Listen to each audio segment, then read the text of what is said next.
ਇਕ ਓੰਕਾਰ ਸਤ ਗੁਰ ਪ੍ਰਸਾਦ।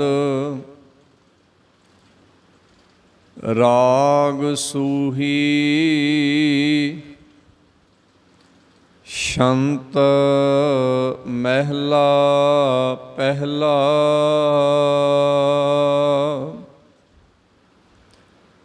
ਘਰ ਚੌਥਾ।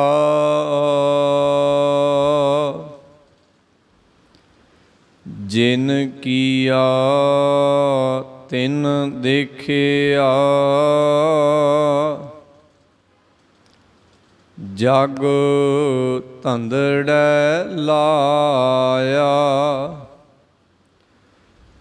ਦਾਨ ਤੇਰੇ ਘਟ ਚਾਨਣਾ,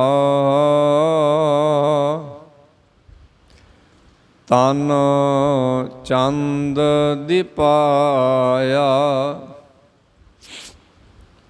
ਚੰਦੋ ਦੀਪਾਇਆ ਦਾਨ ਹਰਿ ਕੈ,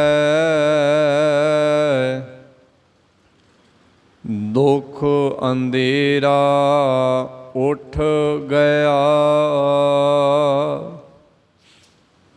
ਗੁਣ ਜੰਝ ਲਾੜੇ ਨਾਲ ਸੋਹੈ, ਪਰਖ ਮੋਹਣੀਐ ਲਿਆ। ਵਿਵਾਹ ਹੋਆ ਸ਼ੋਭ ਸੇਤੀ, ਪੰਚ ਸ਼ਬਦੀ ਆਇਆ। ਜਿਨ ਕੀਆ ਤਿਨ ਦੇਖਿਆ, ਜਗ ਧੰਦੜੈ ਲਾਇਆ। ਜਿਨ ਕੀਆ ਤਿਨ ਦੇਖਿਆ, ਜਗ ਧੰਦੜੈ ਲਾਇਆ।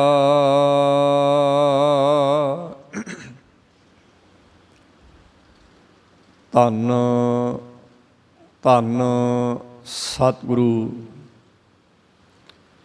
ਸਾਹਿਬ ਗੁਣੀ ਨਿਦਾਨ ਪਾਤਸ਼ਾਹ ਸ਼੍ਰੀ ਗੁਰੂ ਗ੍ਰੰਥ ਸਾਹਿਬ ਮਹਾਰਾਜ ਜੀ ਦੀ ਮੁਬਾਰਕ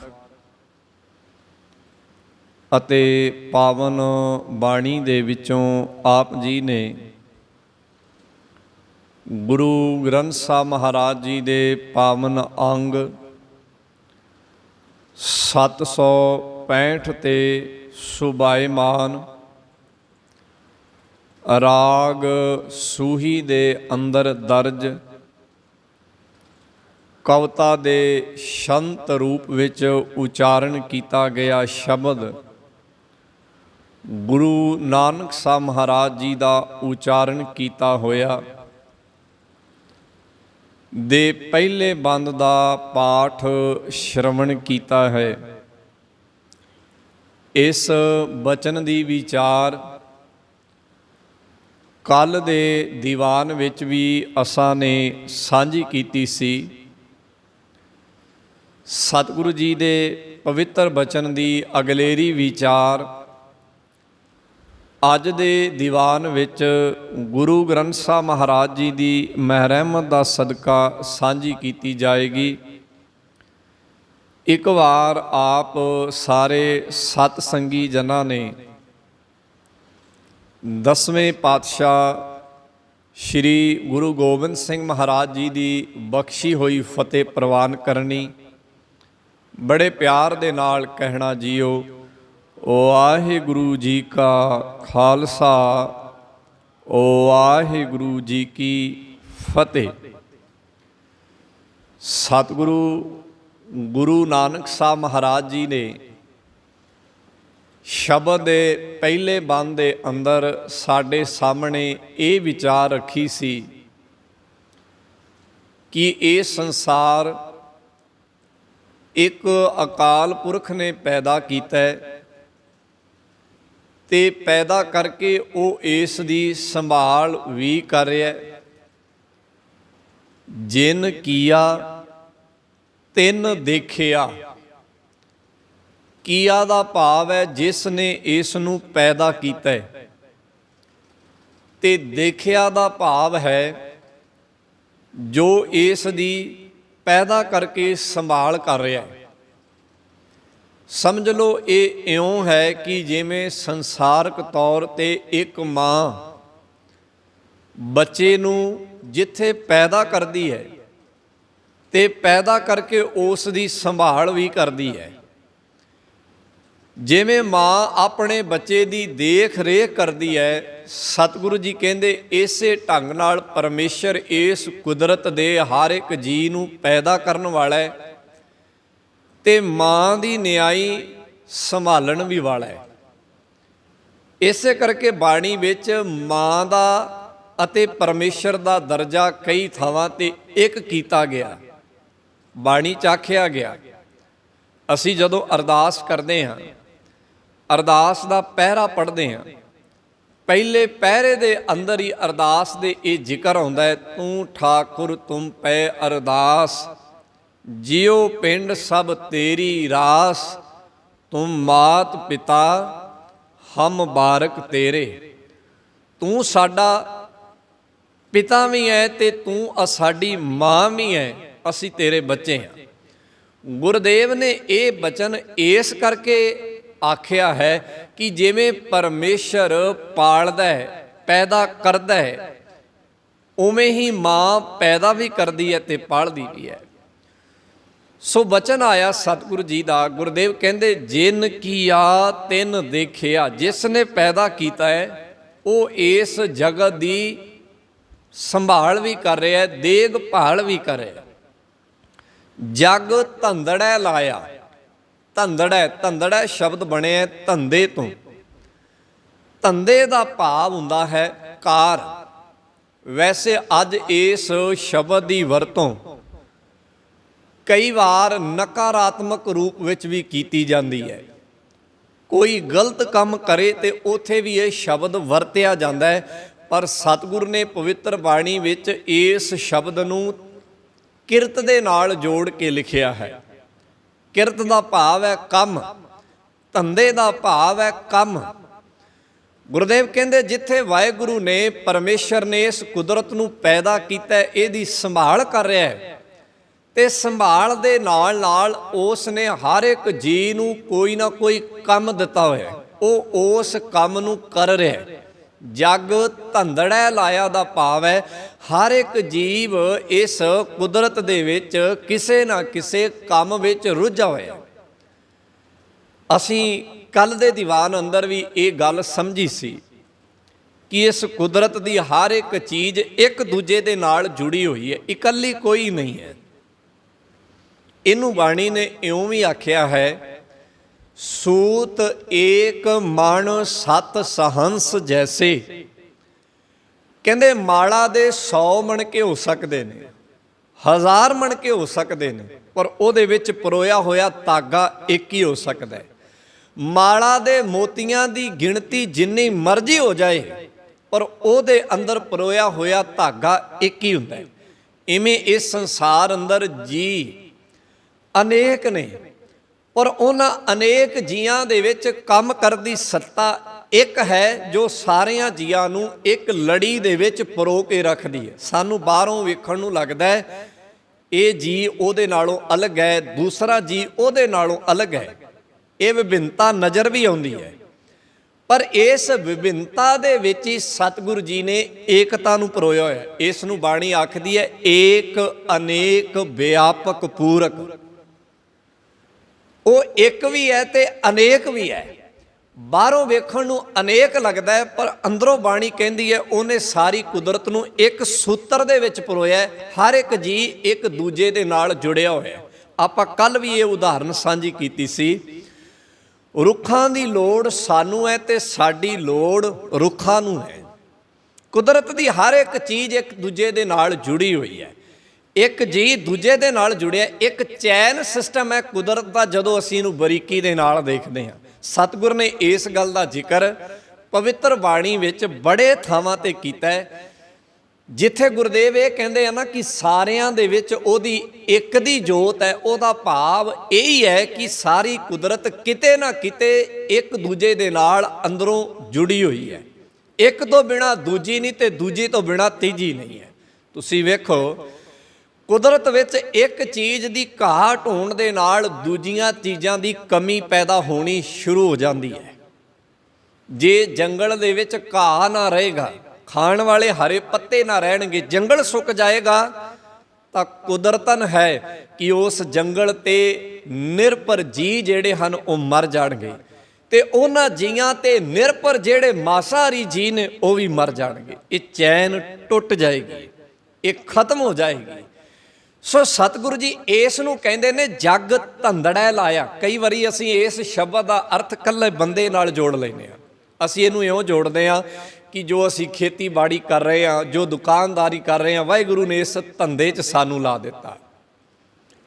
ਅਸੀਂ ਇਹਦਾ ਭਾਵ ਇੱਥੇ ਜੋੜਦੇ ਹਾਂ। ਨਹੀਂ, ਇਹ ਤੇ ਭਾਵ ਕੇਵਲ ਇਨਸਾਨ ਦੇ ਲਈ ਹੋ ਗਿਆ। ਸਤਿਗੁਰੂ ਜੀ ਇੱਥੇ ਜੱਗ ਦੀ ਗੱਲ ਕਰ ਰਹੇ ਨੇ, ਬੰਦੇ ਦੀ ਗੱਲ ਨਹੀਂ ਕਰ ਰਹੇ।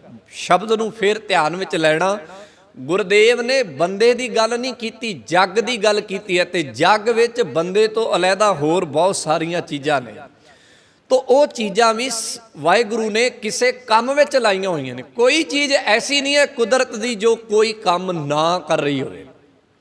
ਕੁਦਰਤ ਦੀ ਹਰ ਇੱਕ ਚੀਜ਼, ਅਸੀਂ ਖੇਤੀਬਾੜੀ ਨਾਲ ਜੁੜੇ ਹੋਏ ਸੱਜਣ ਬੈਠੇ ਹਾਂ, ਖੇਤੀਬਾੜੀ ਦੇ ਵਿੱਚ ਬਹੁਤ ਸਾਰੀਆਂ ਫਸਲਾਂ ਐਸੀਆਂ ਹਨ ਜਿਹੜੀਆਂ ਮਧੂ ਮੱਖੀਆਂ ਜਾਂ ਮੱਖੀਆਂ ਤੋਂ ਬਿਨਾਂ ਅਗਾਂਹ ਜਿਹੜਾ ਹੈ ਉਹ ਚੰਗਾ ਝਾੜ ਪੈਦਾ ਨਹੀਂ ਕਰ ਸਕਦੀਆਂ। ਉਹਨਾਂ ਦਾ ਪਰਾਗਣ ਨਹੀਂ ਹੁੰਦਾ।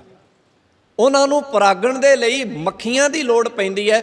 ਉਹਨਾਂ ਦਾ ਪਰਾਗਣ ਭਾਵ ਉਸ ਨੂੰ ਫਲ ਤਾਂ ਹੀ ਲੱਗੇ ਜੇ ਮੱਖੀਆਂ ਉਹਨਾਂ ਇੱਕ ਦਾ ਪਰਾਗਣ ਦੂਜੇ ਤੱਕ ਲੈ ਕੇ ਜਾਏਗੀ। ਇਹਨੂੰ ਕੀ ਕਵਾਂਗੇ ਆਪਾਂ? ਇਹੀ ਹੈ ਜਗ ਧੰਦੜੈ ਲਾਇਆ। ਇੱਕ ਨੂੰ ਦੂਜੇ ਦੀ ਲੋੜ ਹੈ, ਇੱਕ ਦੂਜੇ ਤੋਂ ਬਿਨਾਂ ਅਸਹਾਏ ਹੈ, ਇੱਕ ਦੂਜੇ ਤੋਂ ਬਿਨਾਂ ਬਿਲਕੁਲ ਇਉਂ ਹੈ ਜਿਵੇਂ ਪੰਖਾਂ ਤੋਂ ਬਿਨਾਂ ਪੰਖੀ ਹੈ। ਸੋ ਸਤਿਗੁਰੂ ਜੀ ਕਹਿੰਦੇ ਜਿਨ ਕੀਆ ਤਿਨ ਦੇਖਿਆ ਜਗ ਧੰਦੜੈ ਲਾਇਆ। ਜਿਸ ਨੇ ਇਹ ਸੰਸਾਰ ਪੈਦਾ ਕੀਤਾ ਉਹਦੀ ਸੰਭਾਲ ਵੀ ਕਰ ਰਿਹਾ ਤੇ ਹਰ ਇੱਕ ਜੀ ਨੂੰ ਕੋਈ ਨਾ ਕੋਈ ਕੰਮ ਦਿੱਤਾ ਹੋਇਆ, ਇੱਕ ਖਾਸ ਗੁਣ ਦਿੱਤਾ ਹੋਇਆ, ਜਿਸ ਗੁਣ ਕਰਕੇ ਉਹ ਚੀਜ਼ ਦੂਜਿਆਂ ਦੇ ਨਾਲ ਜੁੜੀ ਹੋਈ ਹੈ। ਯਾਦ ਰੱਖਣਾ, ਜੇ ਬੰਦਿਆਂ ਨੂੰ ਰੁੱਖਾਂ ਦੀ ਲੋੜ ਨਾ ਹੁੰਦੀ ਤਾਂ ਸ਼ਾਇਦ ਹੁਣ ਤੱਕ ਸਾਰੀ ਧਰਤੀ ਮੈਦਾਨ ਕਰ ਦਿੱਤੀ ਜਾਂਦੀ। ਸ਼ਾਇਦ ਹੁਣ ਤੱਕ ਸਾਰੀ ਧਰਤੀ ਦੇ ਰੁੱਖ ਕੱਟ ਕੇ ਤੇ ਸਮਤਲ ਕਰ ਦਿੱਤੀ ਜਾਂਦੀ ਜੇ ਇਹ ਚੀਜ਼ ਦੀ ਲੋੜ ਨਾ ਹੁੰਦੀ। ਐਸੀ ਲੋੜ ਕੁਦਰਤ ਵਾਲੇ ਨੇ ਇਹਨਾਂ ਚੀਜ਼ਾਂ ਦੀ ਬਣਾਈ ਹੈ ਕਿ ਕਈ ਥਾਵਾਂ ਤੇ ਕਾਨੂੰਨ ਬਣੇ ਨੇ, ਸਰਕਾਰਾਂ ਨੇ ਕਾਨੂੰਨ ਬਣਾਏ ਨੇ ਕਿ ਤੁਸੀਂ ਬਿਨਾਂ ਆਗਿਆ ਤੋਂ ਰੁੱਖ ਨਹੀਂ ਕੱਟ ਸਕਦੇ। ਕਿਉਂ? ਕਿਉਂਕਿ ਉਹਨਾਂ ਨੂੰ ਪਤਾ ਲੱਗ ਗਿਆ ਕਿ ਇਸ ਤੋਂ ਬਿਨਾਂ ਸਾਡਾ ਜੀਵਨ ਸੰਭਵ ਨਹੀਂ ਆ। ਇਹਨੂੰ ਕਹਿੰਦੇ ਆ ਜਗ ਧੰਦੜੈ ਲਾਇਆ। ਚੀਜ਼ਾਂ ਇੱਕ ਦੂਜੇ ਦੇ ਨਾਲ ਜੁੜੀਆਂ ਹੋਈਆਂ ਨੇ। ਅਸੀਂ ਬਚਨ ਪੜ੍ਹਦੇ ਹਾਂ, ਪਸ਼ੂਆਂ ਦੀ ਲੋੜ ਸਾਨੂੰ ਕਿਉਂ ਹੈ? ਸਾਰੇ ਹੀ ਆਹਾਰਾਂ ਦੇ ਵਿੱਚੋਂ ਬਾਣੀ ਦੇ ਵਿੱਚ ਆਪਾਂ ਪਹਿਲਾਂ ਵੀ ਪੜ੍ਹਿਆ ਸੀਗਾ 36 ਪ੍ਰਕਾਰ ਦੇ ਆਹਾਰਾਂ ਦਾ ਜ਼ਿਕਰ ਹੈ। ਹਾਲਾਂਕਿ ਆਹਾਰ ਹੋਰ ਵੀ ਨੇ, ਪਰ ਸਾਡੇ ਬਜ਼ੁਰਗਾਂ ਨੇ ਉਹਨਾਂ ਦੀ ਗਿਣਤੀ 36 ਕੀਤੀ ਹੈ। ਜੇ ਪ੍ਰਸਾਦ 36 ਅੰਮ੍ਰਿਤ ਖਾਹੇ। ਇਹਨਾਂ ਸਾਰੇ ਆਹਾਰਾਂ ਦੇ ਵਿੱਚੋਂ ਦੁੱਧ ਨੂੰ ਸ੍ਰੇਸ਼ਟ ਮੰਨਿਆ ਗਿਆ ਹੈ। ਦੁੱਧ ਸਭ ਤੋਂ ਸ੍ਰੇਸ਼ਟ ਮੰਨਿਆ ਗਿਆ ਤੇ ਦੁੱਧ ਚੋਂ ਪੈਦਾ ਹੋਈ ਚੀਜ਼ ਨੂੰ ਸਭ ਤੋਂ ਸ੍ਰੇਸ਼ਟ ਮੰਨਿਆ ਗਿਆ ਬਾਣੀ ਦੇ ਵਿੱਚ। ਅਸੀਂ ਇਹ ਬਚਨ ਪੜ੍ਹਦੇ ਹਾਂ, ਪਸ਼ੂ ਮਿਲੈ ਚੰਗਿਆਈਆਂ ਖੜ ਖਾਵੇਂ ਅੰਮ੍ਰਿਤ ਦੇ। ਦੁੱਧ ਨੂੰ ਅੰਮ੍ਰਿਤ ਦੇ ਵੱਤ ਜੀਵਨ ਦੇਣ ਵਾਲਾ ਮੰਨਿਆ ਗਿਆ। ਤੁਸੀਂ ਆਸਾ ਕੀ ਵਾਰ ਪੜੋ, ਉਹਦੇ ਵਿੱਚ ਆਖਿਆ ਗਿਆ ਪੰਜਵਾਂ ਪਾਇਆ ਕਿਰਤ। ਘਿਓ ਨੂੰ ਜਿਹੜਾ ਹੈ ਉਹ ਜੀਵਨ ਵੱਤ ਤੱਤ ਮੰਨਿਆ ਗਿਆ ਜੋ ਦੁੱਧ ਦੇ ਵਿੱਚੋਂ ਪੈਦਾ ਹੁੰਦਾ ਹੈ। ਸੋਚੋ ਜੇ ਪਸ਼ੂ ਦੁੱਧ ਨਾ ਦਿੰਦੇ ਹੁੰਦੇ ਤੇ ਇਸ ਦੀ ਲੋੜ ਬੰਦੇ ਨੂੰ ਨਾ ਹੁੰਦੀ, ਇਹ ਚੈਨ ਬੰਦੇ ਦੇ ਨਾਲ ਨਾ ਜੁੜੀ ਹੁੰਦੀ, ਪਸ਼ੂਆਂ ਨੂੰ ਇਹ ਧੰਦਾ ਨਾ ਦਿੱਤਾ ਹੁੰਦਾ ਵਾਹਿਗੁਰੂ ਨੇ, ਤਾਂ ਸ਼ਾਇਦ ਬੰਦੇ ਦੀ ਹਵਸ ਨੇ ਹੁਣ ਤੱਕ ਇਹਨਾਂ ਪਸ਼ੂਆਂ ਨੂੰ ਮਾਰ ਮੁਕਾ ਦੇਣਾ ਸੀ, ਧਰਤੀ ਖਾਲੀ ਕਰ ਦੇਣੀ ਸੀ। ਇੰਨੀ ਲੋੜ ਹੋਣ ਦੇ ਬਾਵਜੂਦ ਵੀ ਦੁਰਦਸ਼ਾ ਕੀ ਹੈ ਤੁਸੀਂ ਦੇਖ ਰਹੇ ਹੋ।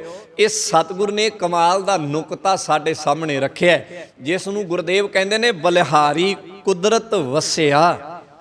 ਜਦੋਂ ਕੁਦਰਤ ਵਿੱਚ ਵਸੇ ਹੋਏ ਤੋਂ ਬਲਿਹਾਰ ਜਾਣ ਦੀ ਗੱਲ ਕਰਦੇ ਨੇ, ਉਹਦਾ ਭਾਵ ਇਹੀ ਹੈ ਕਿ ਇੱਕ ਚੀਜ਼ ਦੂਜੀ ਚੀਜ਼ ਨਾਲ ਇੰਨੀ ਕੁ ਜੁੜੀ ਹੋਈ ਹੈ ਕਿ ਇੱਕ ਚੀਜ਼ ਨੂੰ ਵਿੱਚੋਂ ਕੱਢ ਦੋ, ਦੂਜੀ ਦੀ ਅਹਿਮੀਅਤ ਖਤਮ ਹੋ ਜਾਂਦੀ ਹੈ, ਖਤਮ ਹੋ ਜਾਂਦੀ ਹੈ, ਉਹ ਮਿੱਟੀ ਦੀ ਢੇਰੀ ਹੋ ਜਾਂਦੀ ਹੈ। ਇਸ ਨੂੰ ਕਹਿੰਦੇ ਨੇ ਧੰਦਾ। ਇਹ ਹੈ ਧੰਦਾ। ਮਤਾ ਇਹਨੂੰ, ਇਸ ਸ਼ਬਦ ਨੂੰ ਇਹਦੇ ਨਾਲ ਜੋੜ ਲੈਣਾ। ਬਹੁਤੀ ਵਾਰੀ ਬਾਣੀ ਦੇ ਇਸ ਧੰਦੇ ਸ਼ਬਦ ਨੂੰ ਅਸੀਂ ਆਪਣੇ ਕੰਮ ਨਾਲ ਜੋੜ ਲੈਂਦੇ ਹਾਂ, ਆਪਣੀ ਕਿਰਤ ਨਾਲ ਜੋੜ ਲੈਂਦੇ ਹਾਂ ਕਿ ਮੈਂ ਦੁਕਾਨਦਾਰੀ ਕਰ ਰਿਹਾ। ਨਹੀਂ, ਜੋ ਇਹ ਪੂਰੀ ਕੁਦਰਤ ਦਾ ਧੰਦਾ ਇੱਕ ਚੱਲ ਰਿਹਾ, ਕਾਰ ਵਿਹਾਰ ਚੱਲ ਰਹੀ ਹੈ, ਇਹਦੇ ਨਾਲ ਇਹਨੂੰ ਜੋੜਨਾ। ਸੋ ਸਤਿਗੁਰ ਦਾ ਇਹ ਸ਼ਬਦ ਸਾਨੂੰ ਕਹਿੰਦਾ ਹੈ, ਜਗ ਧੰਦੜਾ ਲਾਇਆ। ਸਾਰੇ ਸੰਸਾਰ ਨੂੰ ਵਾਹਿਗੁਰੂ ਨੇ ਕੋਈ ਨਾ ਕੋਈ ਕੰਮ ਦਿੱਤਾ ਹੈ, ਹਰ ਇੱਕ ਚੀਜ਼ ਵਿੱਚ ਕੋਈ ਨਾ ਕੋਈ ਗੁਣ ਪਰੋਇਆ। ਉਸ ਗੁਣ ਕਰਕੇ ਉਹਦੀ ਕਦਰ ਇਸ ਕੁਦਰਤ ਦੇ ਵਿੱਚ ਬਹੁਤ ਜ਼ਿਆਦਾ ਹੈ। ਮੈਂ ਹੁਣ ਥੋੜੀ ਜਿਹੀ ਗੱਲ ਪੰਛੀਆਂ ਦੀ ਕਰਾਂਗਾ। ਤੁਸੀਂ ਵੇਖੋ, ਅਸੀਂ ਪਿੰਡਾਂ ਦੇ ਜੰਮਪਲ ਹਾਂ।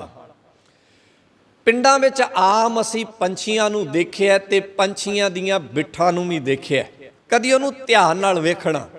ਪੰਛੀ ਜ਼ਿਆਦਾਤਰ ਰੁੱਖਾਂ ਤੇ ਲੱਗੇ ਹੋਏ ਫਲ ਖਾਂਦੇ ਨੇ ਤੇ ਉਹਨਾਂ ਫਲਾਂ ਨੂੰ ਖਾ ਕੇ ਉਹ ਦੂਰ ਦਰਾਡੇ ਆਸਮਾਨ ਵਿੱਚ ਉੱਡਦੇ ਹੋਏ, ਖੇਤਾਂ ਵਿੱਚ ਚੁਗਦੇ ਹੋਏ ਆਪਣਾ ਮਲ ਮੂਤਰ ਤਿਆਗ ਦਿੰਦੇ ਨੇ।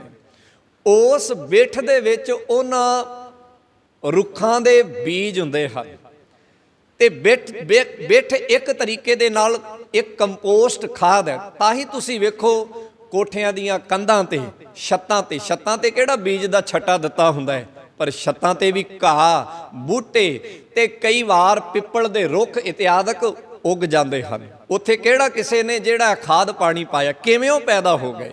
ਇਹ ਕੁਦਰਤ ਨੇ ਇੱਕ ਚੈਨ ਸਿਸਟਮ ਬਣਾਇਆ ਕਿ ਜਿਨ੍ਹਾਂ ਰੁੱਖਾਂ ਦੇ ਉੱਪਰ ਬੈਠ ਕੇ ਇਹ ਪੰਛੀ ਚੁਗਦੇ ਨੇ, ਆਹਾਰ ਖਾਂਦੇ ਨੇ, ਇਹ ਉਹਨਾਂ ਹੀ ਰੁੱਖਾਂ ਨੂੰ ਗਾਂ ਕੁਦਰਤ ਵਿੱਚ ਕੀ ਕਰ ਦਿੰਦੇ ਨੇ, ਫੈਲਾ ਦਿੰਦੇ ਨੇ। ਇਹ ਕੁਦਰਤ ਨੇ ਇੱਕ ਸਿਸਟਮ ਬਣਾਇਆ ਹੈ।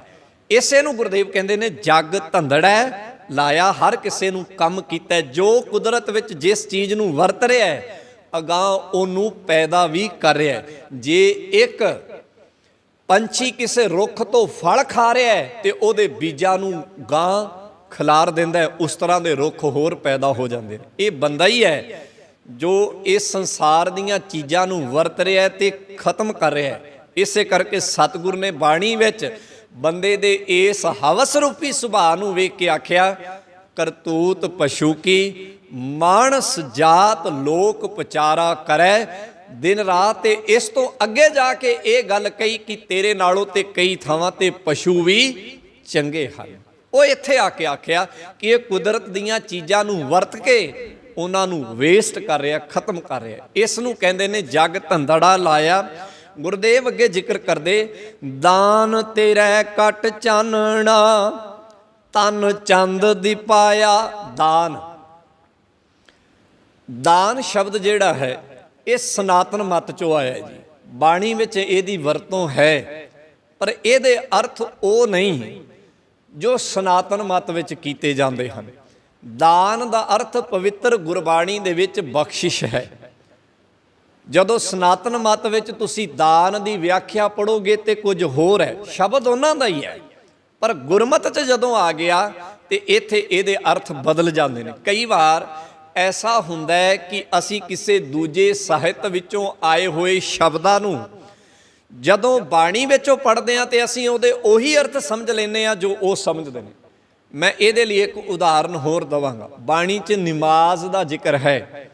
ਇਸਲਾਮ ਵਿੱਚ ਨਮਾਜ਼ ਦੀ ਜੋ ਵਿਆਖਿਆ ਹੈ ਉਹ ਵਿਆਖਿਆ ਗੁਰੂ ਗ੍ਰੰਥ ਸਾਹਿਬ ਵਿੱਚ ਨਮਾਜ਼ ਦੀ ਨਹੀਂ ਹੈ। ਇਸਲਾਮ ਦੀ ਨਮਾਜ਼ ਹੋਰ ਹੈ ਅਤੇ ਗੁਰਬਾਣੀ ਦੀ ਨਮਾਜ਼ ਹੋਰ ਹੈ। ਬਾਣੀ ਵਿੱਚ ਵੀ ਨਮਾਜ਼ ਦਾ ਜ਼ਿਕਰ ਹੈ। ਬਾਬਾ ਫਰੀਦ ਸਾਹਿਬ ਨੇ ਇਹ ਗੱਲ ਕਹੀ ਹੈ ਜਿੱਥੇ ਉਹ ਕਹਿੰਦੇ ਨੇ, ਕਬਹੂ ਚੱਲ ਨਾ ਆਇਆ ਪੰਜੇ ਵਕਤ ਮਸੀਤ। ਤੋ ਇਹਦੇ ਭਾਵ ਨੂੰ ਅਸਾਂ ਨੇ ਸਮਝਣ ਦੀ ਕੋਸ਼ਿਸ਼ ਕਰਨੀ ਹੈ ਕਿ ਜਦੋਂ ਦੂਜੇ ਮਤ ਚੋਂ ਸ਼ਬਦ ਜਿਹੜੇ ਹਨ ਉਹ ਗੁਰਮਤਿ ਚ ਆਉਂਦੇ ਨੇ ਤੇ ਸਤਿਗੁਰੂ ਉਹਨਾਂ ਦੇ ਭਾਵ ਬਦਲ ਦਿੰਦੇ ਨੇ, ਅਰਥ ਬਦਲ ਦਿੰਦੇ ਨੇ। ਨਮਾਜ਼ ਆਇਆ ਹੈ, ਪਰ ਨਮਾਜ਼ ਦਾ ਅਰਥ ਪਵਿੱਤਰ ਬਾਣੀ ਦੇ ਵਿੱਚ ਹੈ ਰੱਬ ਦੀ ਸਿਫਤ ਸਲਾਹ, ਜਿਹੜੀ ਗੁਣਾਂ ਤੇ ਨਿਰਭਰ ਹੈ, ਜਿਹਦੇ ਵਿੱਚ ਬਾਣੀ 'ਚ ਜ਼ਿਕਰ ਕੀਤਾ ਗਿਆ, ਪਹਿਲਾ ਸੱਚ, ਹਲਾਲ ਦੋਏ, ਤੀਜੀ ਸਿਫਤ ਸੁਨਾਏ, ਚੌਥੀ ਨੀਅਤ ਰਾਸ ਮਨ, ਪੰਜਵੀਂ ਖੈਰ ਖੁਦਾਏ, ਕਰਨੀ ਕਲਮਾ ਆਖ ਕੇ ਤਾਂ ਮੁਸਲਮਾਨ ਸਦਾਏ। ਇੱਥੇ ਗੁਣਾਂ ਦਾ ਜ਼ਿਕਰ ਹੈ। ਗੁਰਦੇਵ ਕਹਿੰਦੇ ਤੇਰੀ ਨਮਾਜ਼ ਪਹਿਲੀ ਸੱਚ ਦੀ ਹੋਣੀ ਚਾਹੀਦੀ, ਪਹਿਲੀ ਸੱਚ, ਹਲਾਲ ਦੋਏ, ਦੂਜੀ ਤੇਰੀ ਨਮਾਜ਼ ਹੋਣੀ ਚਾਹੀਦੀ ਤੂੰ ਕਿਸੇ ਦਾ ਹੱਕ ਨਾ ਮਾਰੇ। ਗੁਣਾਂ ਤੇ ਨਿਰਭਰ ਨਮਾਜ਼ ਦੇ ਅਰਥ ਕੀਤੇ ਨੇ। ਗੁਰਮਤ ਚ ਆ ਕੇ ਨਮਾਜ਼ ਦੇ ਅਰਥ ਬਦਲ ਜਾਂਦੇ ਨੇ। ਇਵੇਂ ਹੀ ਦਾਨ ਦਾ ਮਤਲਬ ਇਹ ਨਾ ਸੋਚਣਾ ਕਿ ਅਸੀਂ ਆਪਣੇ ਹੱਥੋਂ ਕਿਸੇ ਨੂੰ ਕੋਈ ਚੀਜ਼ ਦੇ ਦਿੱਤੀ ਤੇ ਇਹ ਦਾਨ ਹੈ। ਇਹ ਸਨਾਤਨ ਮਤ ਦੇ ਅਰਥ ਨੇ, ਬਾਣੀ ਦੇ ਅਰਥ ਨਹੀਂ ਗੇ। ਜਦੋਂ ਗੁਰਮਤ ਚ ਪੜੋਗੇ, ਗੁਰਮਤ ਵਿੱਚ ਬਖਸ਼ਿਸ਼ ਹੈ, ਜੋ ਅਸੀਂ ਇੱਕ ਦੂਜੇ ਨੂੰ ਚੀਜ਼ ਦਿੰਦੇ ਆ। ਸਤਿਗੁਰੂ ਨੇ ਇਸ ਨੂੰ ਆਖਿਆ ਹੈ ਵੰਡ ਛਕਣਾ। ਇਹ ਵੰਡ ਛਕਣਾ ਹੈ, ਇਹਨੂੰ ਵੰਡ ਛਕਣਾ ਆਖਿਆ।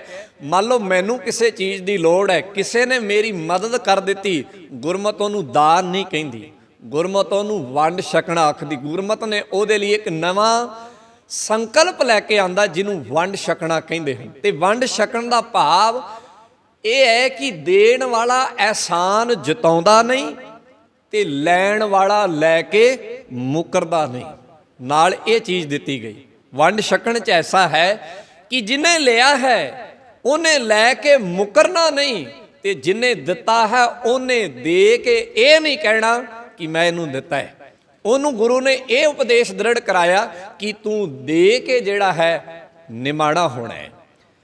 ਇਹ ਵੰਡ ਛਕਣਾ ਹੈ, ਵਾਹਿਗੁਰੂ ਦੀ ਦਾਤ ਹੈ। ਤੂੰ ਆਪ ਦਾਤਾ ਨਹੀਂ ਬਣਨਾ, ਇਹ ਉਹਦੀ ਦਾਤ ਹੈ, ਉਹਦੀ ਚੋਂ ਤੂੰ ਕਿਸੇ ਨਾਲ ਵੰਡ ਰਿਹਾ। ਤੇ ਲੈਣ ਵਾਲੇ ਨੂੰ ਇਹ ਆਖਿਆ ਕਿ ਲੈ ਕੇ ਤੂੰ ਮੁਕਰਨਾ ਨਹੀਂ, ਨਹੀਂ ਤੇ ਤੂੰ ਉਸ ਗਿਣਤੀ 'ਚ ਆ ਜਾਏਗਾ ਕਿਤੇ ਲੈ ਲੈ ਮੁਕਰ ਪਾਹੇ, ਕਿਤੇ ਮੂਰਖ ਖਾਹੀ ਖਾਹੀ।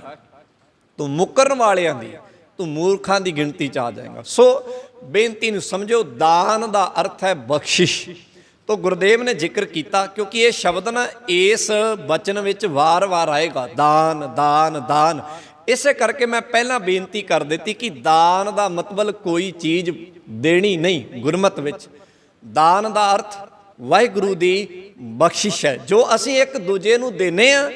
ਇਹ ਵੰਡ ਛਕਣਾ ਹੈ, ਇਹ ਸਾਡਾ ਆਪਸ ਵਿੱਚ ਗੁਰੂ ਨੇ ਦਿੱਤਾ ਹੋਇਆ ਵੰਡ ਛਕਣ ਦਾ ਸੰਕਲਪ ਹੈ। ਤੋ ਗੁਰਦੇਵ ਕਹਿੰਦੇ ਦਾਨ ਤੇਰਾ, ਹੇ ਵਾਹਿਗੁਰੂ ਤੇਰੀ ਬਖਸ਼ਿਸ਼ ਦੇ ਨਾਲ ਹੀ ਘਟ ਚਾਨਣਾ। ਘਟ ਕਹਿੰਦੇ ਨੇ ਸਾਡੇ ਅੰਦਰ ਨੂੰ, ਸਾਡੇ ਅੰਦਰ ਚਾਨਣ ਹੋਇਆ, ਭਾਵ ਸਾਨੂੰ ਜੀਵਨ ਮਿਲਿਆ ਹੈ, ਸਾਨੂੰ ਇਹ ਜੀਵਨ ਦੀ ਦਾਤ ਮਿਲੀ ਹੈ, ਇਸ ਜਗਤ ਦੇ ਜੀਆਂ ਨੂੰ ਜੀਵਨ ਦੀ ਦਾਤ ਮਿਲੀ ਹੈ ਤੇਰੀ ਬਖਸ਼ਿਸ਼ ਦੇ ਨਾਲ।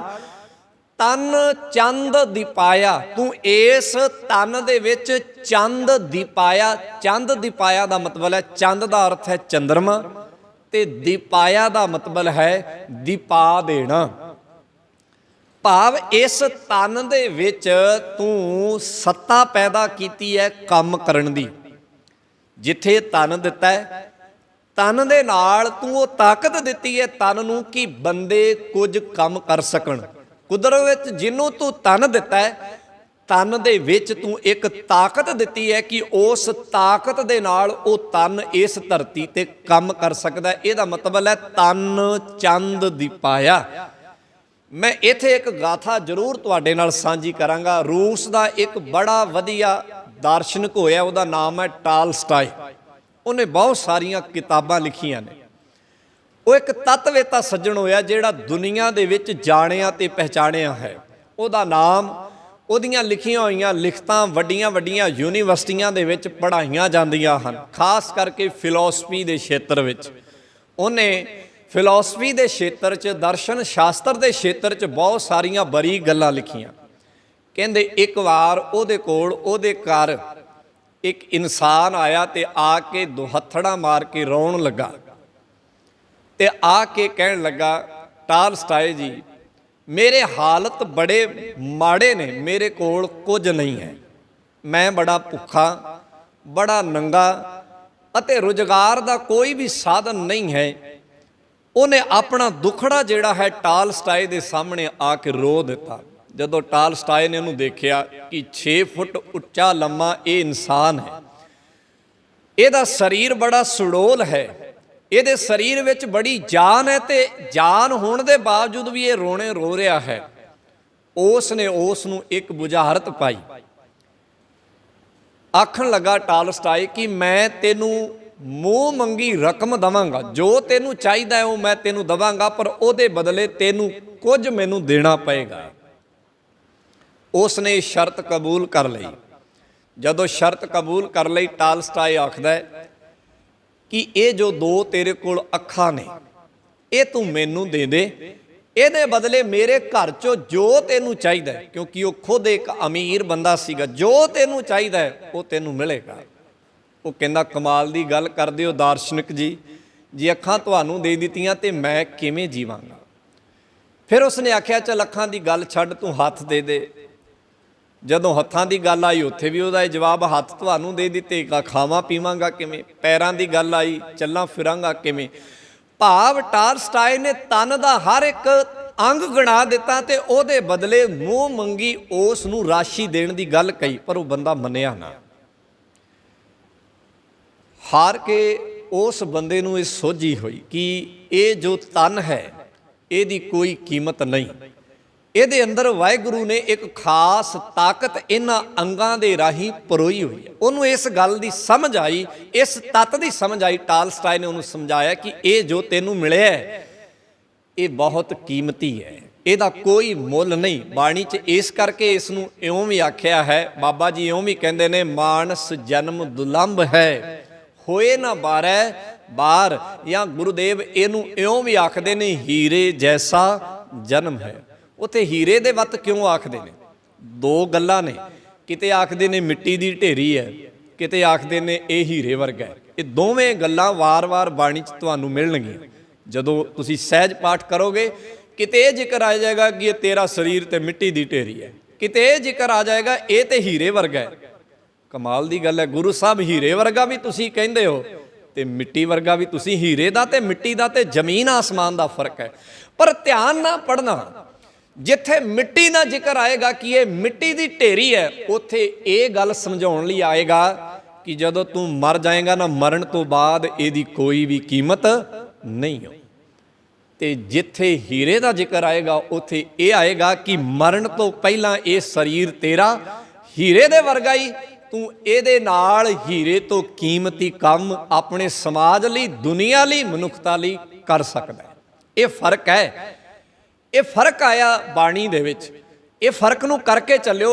ਇੱਕ ਹੀ ਚੀਜ਼ ਬਾਰੇ 2 ਗੱਲਾਂ ਸਤਿਗੁਰੂ ਤਾਂ ਲਿਖਦੇ ਨੇ, ਮਿੱਟੀ ਉੱਥੇ ਲਿਖ ਦਿੰਦੇ ਨੇ, ਕਹਿੰਦੇ ਨੇ ਕਬੀਰ ਧੂਰ ਸਕੇਲ ਕੈ ਪੁਰੀਆ ਬਾਂਦੀ ਦੇ। ਕਹਿੰਦੇ ਇਹ ਤੇ ਮਿੱਟੀ ਇਕੱਠੀ ਕਰਕੇ ਸਮਝ ਲਓ ਵਾਹਿਗੁਰੂ ਨੇ ਇੱਕ ਛੋਟਾ ਜਿਹਾ ਸਮੁੰਦਰ ਦੇ ਕਿਨਾਰੇ ਇੱਕ ਗੁੜੀਆ ਜੀ ਬਣਾਈ। ਕਬੀਰ ਧੂੜ ਸਕੇਲ ਕੈ ਪੁਰੀਆ ਬਾਂਦੀ ਖੇ ਦੇ, ਦਿਵਸ 4 ਕੋ ਪੇਖਣਾ ਅੰਤ ਖੇ ਕੀ ਖੇ। ਖੇ ਦਾ ਭਾਵ ਹੈ ਮਿੱਟੀ। ਪਰ ਉਸੇ ਬਾਬਾ ਕਬੀਰ ਸਾਹਿਬ ਨੇ ਇਹ ਗੱਲ ਕਹੀ ਹੈ, ਹੀਰੇ ਜੈਸਾ ਜਨਮ ਹੈ ਕੌਡੀ ਬਦਲੈ ਜਾਏ। ਇਹ ਹੀਰੇ ਵਰਗੇ। ਤੋ ਹੀਰੇ ਵੱਤ ਕਿਉਂ ਆਖਿਆ? ਅੱਜ ਦੇ ਸ਼ਬਦ 'ਚ ਉਹਦਾ ਜ਼ਿਕਰ ਆਇਆ। ਕਹਿਣ ਲੱਗੇ ਤਨ ਚੰਦ ਦੀ ਪਾਇਆ, ਇਸ ਤਨ ਦੇ ਅੰਦਰ ਚੰਦ ਹੈ। ਚੰਦ ਦਾ ਮਤਲਬ ਕੀ ਹੈ? ਚੰਦ ਦਾ ਭਾਵ ਹੈ ਇਸ ਤਨ ਅੰਦਰ ਵਾਹਿਗੁਰੂ ਨੇ ਇੱਕ ਖਾਸ ਤਾਕਤ ਪਰੋਈ ਹੈ। ਦੁਨੀਆ ਵਿੱਚ ਜਿਸ ਵੀ ਜੀਅ ਨੂੰ ਤਨ ਦਿੱਤਾ ਹੈ, ਹਰ ਇੱਕ ਤਨ ਦੇ ਵਿੱਚ ਇੱਕ ਤਾਕਤ ਹੈ। ਉਸ ਤਾਕਤ ਨਾਲ ਜੀਅ ਜਿਹੜਾ ਹੈ ਇੱਥੇ ਆਪਣਾ ਗੁਣ ਕੁਦਰਤ ਵਿੱਚ ਵਿਸ਼ੇਸ਼ ਕਰਕੇ ਰੱਖ ਰਿਹਾ। ਇੱਕ ਮੱਖੀ ਹੈ, ਜੋ ਗੁਣ ਉਹਨੂੰ ਦਿੱਤਾ ਹੈ ਦੁਨੀਆ ਦੇ ਹੋਰ ਕਿਸੇ ਬੰਦੇ ਕੋਲ ਨਹੀਂ।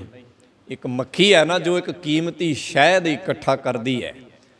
ਰੇਸ਼ਮ ਦੇ ਕੀੜੇ, ਦੁਨੀਆ ਵਿੱਚ ਰੇਸ਼ਮ ਸਭ ਤੋਂ ਮਹਿੰਗੀ ਹੈ। ਰੇਸ਼ਮ ਦੇ ਕੀੜੇ ਜੋ ਲਾਰ ਪੈਦਾ ਕਰ ਸਕਦੇ ਨੇ, ਦੁਨੀਆ 'ਚ ਬੜੇ ਕੀੜੇ ਨੇ ਪਰ ਉਹ ਪੈਦਾ ਨਹੀਂ ਕਰ ਸਕਦੇ। ਕੁਦਰਤ ਨੇ ਉਹਨਾਂ ਦੇ ਤਨ ਨੂੰ ਉਹ ਖਾਸ ਚੀਜ਼ ਦਿੱਤੀ ਹੈ। ਬਾਣੀ ਵਿੱਚ ਇੱਕ ਕੀੜੇ ਦਾ ਜ਼ਿਕਰ ਹੈ ਜਿਹਨੂੰ ਆਪਾਂ ਭੰਬੱਕੜ ਕਹਿੰਦੇ ਆ, ਉਹਨੂੰ ਭੰਬੱਕੜ ਕਹਿੰਦੇ ਆ। ਬਾਣੀ ਵਿੱਚ ਉਹਦਾ ਜ਼ਿਕਰ ਹੈ। ਕਹਿਣ ਲੱਗੇ ਜੋ ਵਾਹਿਗੁਰੂ ਨੇ ਤਾਕਤ ਉਹਨੂੰ ਦਿੱਤੀ ਹੈ ਜੀਆਂ ਦੇ ਵਿੱਚ, ਭੰਬੱਕੜ ਨੂੰ ਕੀ ਤਾਕਤ ਦਿੱਤੀ ਹੈ? ਬਾਣੀ 'ਚ ਉਹਦੀ ਕਈ ਵਾਰੀ ਉਦਾਹਰਨ ਹੈ ਕਿ ਅੱਗ ਬਲਦੀ ਹੈ, ਉਹ ਲਾਟ ਤੇ ਆਪਣਾ ਸਾਰਾ ਕੁਝ ਕੁਰਬਾਨ ਕਰ ਜਾਂਦਾ ਹੈ। बाकी जी अग तो डरदे लागे नहीं आउंदे, पर एक भमक्कड़ ऐसा है वो ਉਹਦੇ ਤੇ ਆਉਂਦਾ ਹੈ ਤੇ ਆ ਕੇ ਆਪਣਾ ਤਨ ਕੁਰਬਾਨ ਕਰ ਜਾਂਦਾ ਹੈ। ਰਸ ਚੂਸਣ ਵਾਲਾ ਕੱਲਾ ਭੌਰਾ ਨਹੀਂ ਹੈ, ਰਸ ਚੂਸਣ ਵਾਲੇ ਤੇ ਬਹੁਤ ਜੀ ਨੇ, ਪਰ ਭੌਰੇ ਦਾ ਜ਼ਿਕਰ ਬਾਣੀ ਚ ਆਇਆ, ਉਹਦੇ ਚ ਖਾਸ ਗੁਣ ਹੈ ਕਿ ਉਹ ਰਸ ਚੂਸਦਾ ਚੂਸਦਾ ਉਸ ਫੁੱਲ ਤੋਂ ਉੱਡਦਾ ਨਹੀਂ ਹੈ, ਇਹ ਉਹਦਾ ਗੁਣ ਹੈ। ਸੋ ਮੈਂ ਬੇਨਤੀ ਇਸ ਕਰਕੇ ਕਰ ਰਿਹਾ ਕਿ ਸਤਿਗੁਰੂ ਕਹਿੰਦੇ ਨੇ ਤਨ ਚੰਦ ਦਿਪਾਇਆ, ਇਸ ਤਨ ਵਿੱਚੋਂ ਕਿਹੜਾ ਚੰਦਰਮਾ ਨਿਕਲਦਾ ਹੈ? ਚੰਦਰਮਾ ਦਾ ਭਾਵ ਹੈ ਇੱਕ ਤਾਕਤ, ਇੱਕ ਬਲ, ਇੱਕ ਤਾਕਤ। ਸੋ ਵਾਹਿਗੁਰੂ ਨੇ ਜਿੱਥੇ ਤਨ ਦਿੱਤਾ ਹੈ, ਤਨ ਨਾਲ ਕੀ ਦਿੱਤਾ ਹੈ? ਤਾਕਤ ਦਿੱਤੀ ਹੈ। ਗੁਰਦੇਵ ਕਹਿੰਦੇ ਚੰਦੋ ਦਿਪਾਇਆ ਦਾਨ ਹਰ ਕੈ, ਇਹ ਵਾਹਿਗੁਰੂ ਦੀ ਬਖਸ਼ਿਸ਼ ਹੈ, ਉਹਦਾ ਦਾਨ ਹੈ ਕਿ ਉਹਨੇ ਸਾਡੇ ਤਨ ਨੂੰ ਇੱਕ ਤਾਕਤ ਦਿੱਤੀ ਹੈ। ਦੁੱਖ ਅੰਧੇਰਾ ਉੱਠ ਗਿਆ, ਉਸ ਤਾਕਤ ਦੇ ਨਾਲ ਜੋ ਇਸ ਤਨ ਚ ਪਰੋਈ ਹੈ, ਬੰਦਾ ਆਪਣੇ ਦੁੱਖ ਵੀ ਕੱਟ ਸਕਦਾ ਹੈ ਤੇ ਆਪਣੀ ਅਗਿਆਨਤਾ ਨੂੰ ਵੀ ਦੂਰ ਕਰ ਸਕਦਾ ਹੈ। ਜੋ ਬਲ ਸਾਡੇ ਸਰੀਰ ਅੰਦਰ ਹੈ, ਉਸ ਬਲ ਰਾਹੀਂ ਅਸੀਂ ਆਪਣੇ ਦੁੱਖਾਂ ਨੂੰ ਵੀ ਕੱਟ ਸਕਦੇ ਹਾਂ। ਗਰੀਬੀ ਇੱਕ ਦੁੱਖ ਹੈ, ਪਰ ਉਸ ਦੁੱਖ ਨੂੰ ਤਨ ਦੇ ਬਲ ਦੁਆਰਾ ਕੱਟਿਆ ਜਾ ਸਕਦਾ ਹੈ। ਗੁਰਦੇਵ ਕਹਿੰਦੇ ਨੇ ਇਸ ਤਨ ਨੂੰ ਹੋਰ ਕੋਈ ਦੁੱਖ ਲੱਗਾ ਹੈ, ਉਸ ਦੁੱਖ ਨੂੰ ਬੰਦਾ ਜਿਹੜਾ ਹੈ ਆਪਣੇ ਤਨ ਦੇ ਬਲ ਦੁਆਰਾ ਕੱਟ ਸਕਦਾ ਹੈ। ਗੁਰਦੇਵ ਨੇ ਇਸ ਦਾ ਜ਼ਿਕਰ ਬਾਣੀ 'ਚ ਵਾਰ-ਵਾਰ ਕੀਤਾ ਹੈ। ਕਹਿੰਦੇ ਬੰਦੇ ਦੇ ਉੱਪਰ ਦੁੱਖਾਂ ਦਾ ਪਹਾੜ ਟੁੱਟੇ ਤੇ ਉਹ ਆਪਣੇ ਤਨ ਦੀ ਤਾਕਤ ਨਾਲ ਇੰਨੀ ਕੁ ਸਮਰੱਥਾ ਆਪਣੇ ਅੰਦਰ ਪੈਦਾ ਕਰ ਸਕਦਾ ਹੈ ਕਿ ਉਹ ਦੁੱਖਾਂ ਨੂੰ ਸਹਿਨ ਕਰ ਸਕਦਾ ਹੈ। ਇਸ ਗੱਲ ਦਾ ਜ਼ਿਕਰ ਵੀ ਬਾਣੀ 'ਚ ਹੈ। ਸੋ ਗੁਰਦੇਵ ਕਹਿੰਦੇ ਉਹ ਬਲ, ਉਹ ਸੱਤਾ, ਉਹ ਤਾਕਤ ਜੋ ਵਾਹਿਗੁਰੂ ਨੇ ਸਰੀਰ ਅੰਦਰ ਦਿੱਤੀ ਹੈ, ਉਹਦੇ ਨਾਲ ਅਸੀਂ ਆਪਣੇ ਦੁੱਖ ਵੀ ਕੱਟ ਸਕਦੇ ਹਾਂ, ਉਹਦੇ ਨਾਲ ਅਸੀਂ ਆਪਣੀ ਅਗਿਆਨਤਾ ਨੂੰ ਵੀ ਕੱਟ ਸਕਦੇ ਹਾਂ। ਗੁਣ ਜੰਝ ਲਾੜੇ ਨਾਲ ਸੋ ਹੈ, ਇੱਕ ਉਦਾਹਰਣ ਦਿੱਤੀ। ਕਹਿੰਦੇ ਕੋਈ ਬਰਾਤ ਲੈ ਕੇ ਜਾ ਰਿਹਾ ਹੋਵੇ ਤੇ ਲਾੜੇ ਤੋਂ ਬਿਨਾ ਬਰਾਤ ਚੰਗੀ ਨਹੀਂ ਲੱਗਦੀ। ਭਾਵ ਲਾੜਾ ਹੈ ਤੇ ਬਰਾਤ ਹੈ, ਜੇ ਲਾੜਾ ਨਹੀਂ ਤੇ ਕਾਹਦੀ ਬਰਾਤ, ਤੇ ਲੋਕਾਂ ਦੀ ਭੀੜ ਹੀ ਹੈ ਨਾ। ਕਹਿੰਦੇ ਗੁਣ ਜੰਝ ਲਾੜੇ ਨਾਲ ਸੋ ਹੈ, ਜਿਵੇਂ ਲਾੜੇ ਦੇ ਨਾਲ ਬਰਾਤ ਚੰਗੀ ਲੱਗਦੀ ਹੈ, ਇਹ ਜਿਹੜਾ ਤੇਰਾ ਸਰੀਰ ਹੈ, ਇਹ ਸਰੀਰ ਵੀ ਗੁਣਾਂ ਨਾਲ ਹੀ ਚੰਗਾ ਲੱਗਦਾ ਹੈ। ਗੁਣਾਂ ਤੋਂ ਬਿਨਾਂ ਇਹ ਸਰੀਰ ਕਿਸੇ ਕੰਮ ਦਾ ਨਹੀਂ। ਵਾਹਿਗੁਰੂ ਨੇ ਇਸ ਸਰੀਰ ਦੇ ਅੰਦਰ ਅਨੇਕ ਗੁਣ, ਜਾਂ ਇਉਂ ਕਹਿ ਲਓ ਕੁਦਰਤ ਵਿੱਚ ਜਿੰਨੇ ਵੀ ਸਰੀਰ ਨੇ, ਉਹਨਾਂ ਨੂੰ ਇੱਕ ਖਾਸ ਬਲ, ਤਾਕਤ ਗੁਣਾਂ ਦੀ ਦਿੱਤੀ ਹੈ ਤੇ ਇਸ ਕਰਕੇ ਉਸ ਗੁਣ ਨੂੰ ਪਛਾਣਨ ਦੀ ਲੋੜ ਹੈ। ਇਹੀ ਗੱਲ ਗੁਰਦੇਵ ਵੇਖੇ ਜ਼ਿਕਰ ਕਰਦੇ ਉਦਾਹਰਨ ਦੇ ਦੁਆਰਾ। ਕਹਿੰਦੇ ਜਿਵੇਂ ਬਰਾਤ ਜਾ ਰਹੀ ਹੈ, ਉਹਦੇ 'ਚ ਲਾੜਾ ਹੈ ਤੇ ਬਰਾਤ ਦਾ ਮੁੱਲ ਹੈ, ਉਹਦਾ ਸਤਿਕਾਰ ਹੈ। ਜੇ ਲਾੜਾ ਨਹੀਂ ਤੇ ਉਹਦਾ ਕੋਈ ਮੁੱਲ, ਉਹਦਾ ਕੋਈ ਸਤਿਕਾਰ ਨਹੀਂ। ਇਵੇਂ ਇਸ ਸਰੀਰ ਅੰਦਰ ਜੋ ਵਾਹਿਗੁਰੂ ਨੇ ਸੱਤਾ ਦਿੱਤੀ ਹੈ, ਤਾਕਤ ਦਿੱਤੀ ਹੈ, ਜੇ ਉਹਦੇ ਦੁਆਰਾ ਤੂੰ ਗੁਣ ਪੈਦਾ ਕਰ ਲਏ ਤਾਂ ਇਸ ਸਰੀਰ ਦਾ ਕੋਈ ਮੁੱਲ ਹੈ, ਨਹੀਂ ਤੇ ਕੋਈ ਮੁੱਲ ਨਹੀਂ। ਜਿਹੜੀ ਜ਼ਿਕਰ ਅਸੀਂ ਅੱਗੇ ਪੜ੍ਹਿਆ, ਹੀਰੇ ਜੈਸਾ ਜਨਮ ਹੈ ਕੌਡੀ ਬਦਲੈ ਜਾਏ, ਇਹ ਹੀਰੇ ਵਰਗਾ ਮੁੱਲਵਾਨ ਵੀ ਹੈ ਤੇ ਕੌਡੀ ਵਰਗਾ ਜਿਹਦੀ ਕੋਈ ਵੀ ਕੀਮਤ ਨਹੀਂ, ਉਹ ਵੀ ਹੈ। ਦੋਵੇਂ ਗੱਲਾਂ ਨੇ।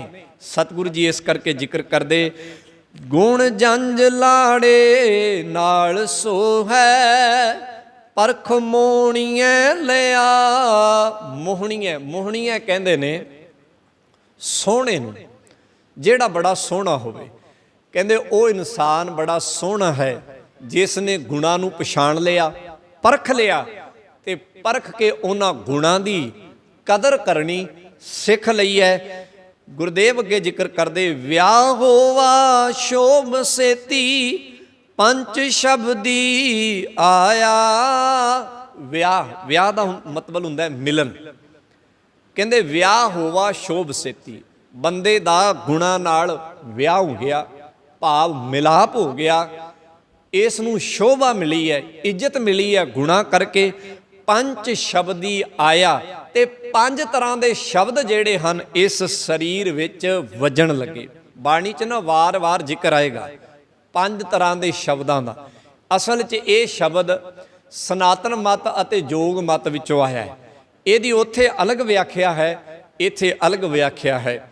ਜਦੋਂ ਉੱਥੇ ਪੜੋਗੇ ਤੇ ਉਹਨਾਂ ਦਾ ਮੰਨਣਾ ਇਹ ਹੈ ਕਿ ਬੰਦਾ ਜਦੋਂ ਰੱਬ ਦੇ ਨਾਲ ਜੁੜਦਾ ਤੇ ਉਹਦੇ ਤਨ ਦੇ ਅੰਦਰ 5 ਤਰ੍ਹਾਂ ਦੇ ਸ਼ਬਦਾਂ ਦੀ ਆਵਾਜ਼ ਪੈਦਾ ਹੁੰਦੀ ਹੈ। ਬਾਣੀ ਦੇ ਵਿੱਚ ਵੀ ਆਪਾਂ ਜਦੋਂ ਆਨੰਦ ਸਾਹਿਬ ਦਾ ਪਾਠ ਪੜ੍ਹਦੇ ਹਾਂ ਤੇ ਉਹਦੇ ਵਿੱਚ ਵੀ ਇਹਦਾ ਜ਼ਿਕਰ ਆਉਂਦਾ ਹੈ, ਪੰਚਨਾਦ ਦਾ ਜ਼ਿਕਰ ਆਉਂਦਾ ਹੈ। ਸੋ ਪੰਚਨਾਦ ਦਾ ਮਤਲਬ ਹੈ ਸਾਡੇ ਅੰਦਰ ਪੈਦਾ ਹੋਈ ਨਾਮ ਦੀ ਇੱਕ ਧੁਨੀ, ਨਾਮ ਦਾ ਇੱਕ ਰਸ। ਇਹਦਾ ਮਤਲਬ ਇਹ ਕਿਤੇ ਨਾ ਜਾਣਨਾ ਕਿ ਸਰੀਰ ਦੇ ਅੰਦਰ ਕੋਈ ਸਾਜ਼ ਵੱਜਣਗੇ। ਇਹਨੂੰ ਆਪਾਂ ਸੌਖਾ ਜਿਹਾ ਇਉਂ ਸਮਝ ਲੈਂਦੇ ਆ, ਜਿਵੇਂ ਬੀਨ ਵੱਜਦੀ ਹੈ, ਇੱਕ ਨਾਦ ਵੱਜਦਾ ਤੇ ਸੱਪ ਉੱਤੇ ਮੇਲਣ ਲੱਗ ਜਾਂਦਾ ਹੈ। ਘੰਡੇ ਹੇੜੇ ਦੀ ਆਵਾਜ਼ ਵੱਜਦੀ ਹੈ ਤੇ ਹਿਰਨ ਉੱਤੇ ਮੇਲਣ ਲੱਗ ਜਾਂਦਾ ਹੈ। ਇਵੇਂ ਕੋਈ ਖਾਸ ਨਾਦ ਹੈ, ਕਿਸੇ ਬੰਦੇ ਨੂੰ ਕਲਾਸੀਕਲ ਨਾਦ ਪਸੰਦ ਹੈ, ਉਹਦੇ ਤੇ ਮੰਤਰ ਮੁਗਧ ਹੋ ਜਾਂਦਾ ਹੈ। ਕਿਸੇ ਨੂੰ ਕਲਾਸੀਕਲ ਪਸੰਦ ਨਹੀਂ ਹੈ, ਡੰਮ ਲੱਕ ਪਸੰਦ ਹੈ, ਉਹਦੇ ਤੇ ਮੰਤਰ ਮੁਗਧ ਹੋ ਜਾਂਦਾ ਹੈ। ਭਾਵ ਨਾਦ ਦਾ ਤੇ ਬੰਦੇ ਦਾ ਗਹਿਰਾ ਸੰਬੰਧ ਹੈ ਕਿ ਜਦੋਂ ਵੱਜਦਾ ਹੈ ਤੇ ਬੰਦੇ ਦੇ ਸਰੀਰ ਤੇ ਖਾਸ ਪ੍ਰਭਾਵ ਪਾਉਂਦਾ ਹੈ, ਉਹਦੇ ਸਰੀਰ ਤੇ ਖਾਸ ਅਸਰ ਪਾਉਂਦਾ ਹੈ।